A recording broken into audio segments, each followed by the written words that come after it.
Good morning বন্ধুরা, তোমরা সবাই কেমন আছো বন্ধুরা? আশা করছি তোমরা সবাই ভালো আছো, আমরাও বেশ ভালো আছি।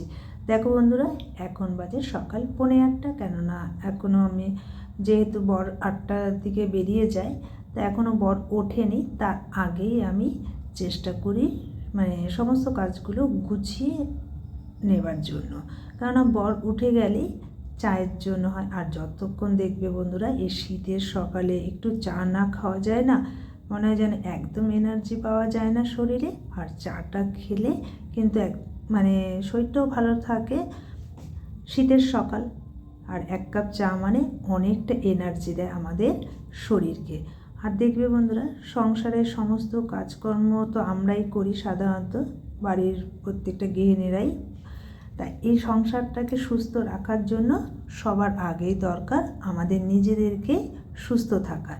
তা দেখো, আমরা যদি নিজেরা সুস্থ থাকি তবে কিন্তু সংসারের স্বামী সন্তানদেরকেও আমরা সুস্থ রাখতে পারি। তার জন্যই আমাদের দরকার সবার প্রথমেই একদম এনার্জির সাথে কাজ করতে হবে। তাই এনার্জি পেতে গেলেই আমি মনে করি আমাকে 1 কাপ চা আগে খেতেই হবে। আর শীতের সকালে একটু চা না হলে একদম ভালো লাগে না। আর আমরা বেশ একটু দুধ চাই খাই, বেশ কড়া করে। তা দেখো বন্ধুরা, চা খেয়ে নিয়েছি। খেয়ে নেওয়ার পরে আজকে আর বর রুটি খেয়ে যায়নি দোকানে, বললো না আমি রুটিটা খাবো না। তার জন্য রয়ে গেল। আটাটাও মেখে রেখেছিলাম, আটাটা রয়ে গেছে। আর এদিকে মেয়ের জন্য হলুদটাও একটু হলুদ নিয়ে এসেছি বাজারে, দেখলাম এখন অনেকটা হলুদও উঠেছে বাজারে। তা ভাবলাম মেয়েও যখন ছুটিতে আছে একটু হলুদ নিয়ে আসি। আর দোকান থেকে একটু গুড় নিয়ে নিলাম, আর গুড় দিয়ে একটু ভিজিয়ে রাখবো, মেয়ে উঠে খেয়ে নেবে। তা দেখো, আমি কিন্তু ঘরদোর সমস্ত ঝাঁটা দিয়ে, যেহেতু মেয়ে ওঠেনি বিছানাটাও ঝাড়তে পারিনি, তো ও উঠে গেলে বিছানাটা করে নেবে।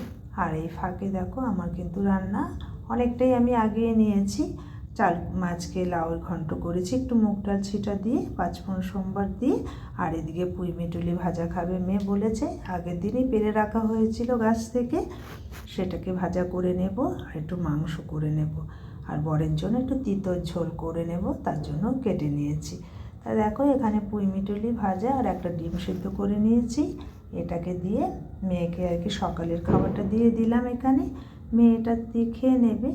আর আমি 2টো রুটি, যেহেতু বর খায়নি আজকে, সকালে তরকারিটাও পড়ে আছে, আর 2টো রুটি করে নিলাম। করে নিয়ে আমি খেয়ে নেব। আর এখানে তেঁতুল তরকারিটাও হয়ে গেছে। আর সেই ফাঁকে আমি একটু জামা কাপড় কেচেছিলাম, খাওয়া দাওয়া করে নিয়ে এগুলো দিয়ে আসবো রোদে। কারণ এদিকে শীতের বেলা, কিন্তু খুব তাড়াতাড়ি বেলাটাও চলে যায়, রোদও পাওয়া যায় না সাধারণত। আজকে একটু দেরি হয়ে গেছে আমার মেলতে, জানি না কতটা শোকাবে জামা কাপড়। তাও এখন তো ভালোই রোদ আছে, সমস্ত জামা কাপড়গুলো আমি রোদে দিয়ে দিচ্ছি। দিয়ে আমি আবার একটু রান্না বাকি আছে, শুধু মাংসটা করলেই হয়ে যাবে।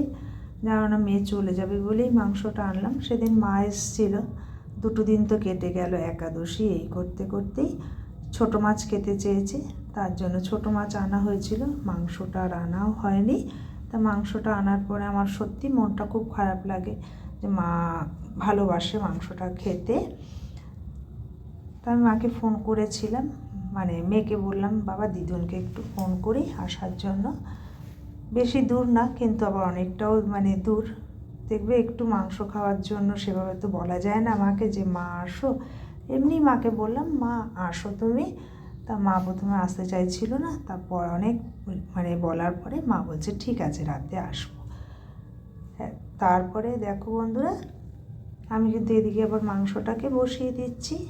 পেঁয়াজটা একটু ভাজা ভাজা করে নিলাম, আর আদা রসুনটা দিয়ে একটু ধনের গুঁড়ো আর কাশ্মীরি লঙ্কা আর কতগুলো কাঁচা লঙ্কা সেদ্ধ করে এখানে দিয়ে দিয়েছি।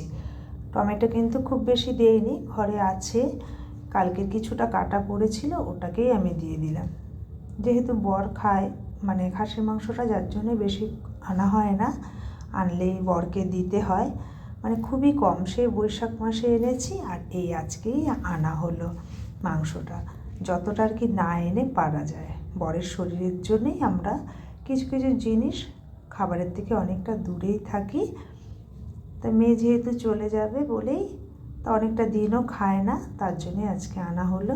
আর এদিকে তো মাকেও বলেছিলাম ফোন করে তা মা বলল ঠিক আছে আসবো। তা আমিও শুনে বিশ্বাস করবে না, ভীষণ খুশি হয়েছি যে মা বাবার জন্য তো আমি সেরকম কিছু কখনোই করে উঠতে পারিনি।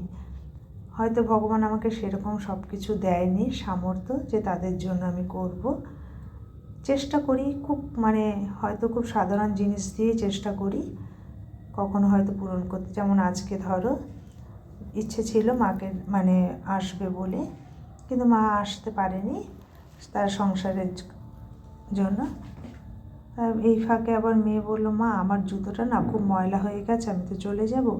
তা আবার তাড়াতাড়ি করে একটু ধুয়ে আমি ছাদে দিয়ে চলে এলাম। দিয়ে এসে মাংসটা এবার প্রেশারে বসিয়ে দিয়েছি। খাসির মাংসটা দেখবে সাধারণত একটু প্রেশারে দিতে হয়, দিলে কিন্তু সেদ্ধটাও ভালো হয়, সবাই খেতে পারে। আর কড়াতে দিলে অনেকটা সময় লাগবে। আর এখনকার দিনে জানো না, সব কিছুই তো একটা সাশ্রয়ের ব্যাপার আছে। ধরো আমরা প্রেশারে দিলাম, খুব তাড়াতাড়ি হয়ে যাবে। আর গ্যাসে দিলে অনেকটা সময়ের ব্যাপার থাকে, তার জন্যে গ্যাসে আর দেওয়া হয় না, প্রেশারেই করে ফেলি। দেখো এই ছোট্ট বাটিটাতে মায়ের জন্য আমি তুলে রেখেছিলাম যে মা আসবে, মাকে দেব। পরে মা ফোন করে বলল, মা ফোন আসা মাত্রই আমি বুঝতে পেরে গেছি মা হয়তো আসবে না। সত্যি তাই। তখন মেয়েকে বললাম, জানি দিদুন আসবে না। আমি খুব কষ্ট পেয়েছি যে মা আসতে পারবে না। তাই তখন এসেছিল, খাওয়াতে পারিনি। তা আমি খেতে বসে বরকে বললাম যে মা যদি মা আসতে চায় না খুব একটা, যেহেতু ঠাকুরের সঙ্গে টঙ্গে থাকে। তাই আমি বললাম, মা আসলে এবার এনো তুমি একটু মাংস, অল্প করেই এনো। কেননা মাংসটা না আমি ঠিকঠাক বাজার করি না, মাছ টাছগুলো আমি বাজার করি, মাংসটা আনলে না ঠকিয়ে দেয়। আমি তো খুব একটা চিনে আনতে পারি না, বাসি মাংসটা দিয়ে দেয়। দেখো বন্ধুরা, আমার রান্নাঘরটা কাজ কমপ্লিট হয়ে গেছে, গুছিয়ে ফেললাম। ওইদিকে মেয়ে ছাদে আর সমানে আমাকে ডাকছে, আসো আসো। তো এই ফাঁকে আমিও চলে এলাম, একটু জামা কাপড়গুলো উল্টে দিই। যে রোদ তো প্রায় চলেই যাচ্ছে, কিচ্ছু শোকাবে না। জামা কাপড়গুলো ধরে দেখে বুঝতে পারছি যে না, আমার জামা কাপড় কিছুই শোকাবে না, সবটাই আধ ভেজা থেকে যাবে আজকে। তো এখানে জামা কাপড় দিচ্ছি। এদিকে ওর বাবাও চলে এসছে, বলছে দরজা খুলে দাও। তা এখন তো ভাত বেড়ে নেব। তাই দেখো বন্ধুরা, এই মেয়েকে ভাত দিয়ে দিলাম।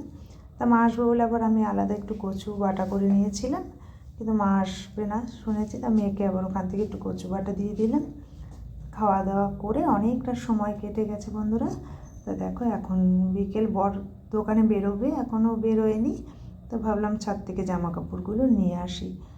তো কিছুই শুকায়নি আজকে, তা সবটাই এখানে মেলে দিয়ে রাখবো। কালকে রোদ উঠবে তখন আবার দেবো, শুকিয়ে যাবে। মেয়ের জুতোটাও শুকায়নি,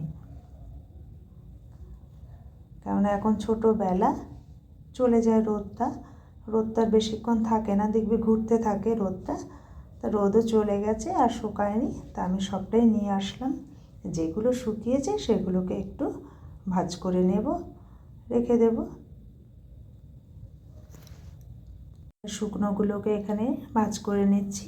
আর শীতের জিনিস তো আলনা একদম ভরে গেছে। দেখবে শীতকালটা এরকমই হয়, বিছানা আলনা সব জায়গায় একদম যেন জামা কাপড়ে ভর্তি থাকে। তা বন্ধুরা দেখো, আমি কিন্তু প্রত্যেক দিনের কাজ কর্ম যা যা করি তোমাদের সাথে শেয়ার করার চেষ্টা করি। তোমাদের যদি ভালো লেগে থাকে আমার কাজ কর্ম কথাবার্তা, তাহলে তোমরা একটু চ্যানেলটিকে সাবস্ক্রাইব করে দিয়ে আমার পাশে থেকো। টাটা বন্ধুরা।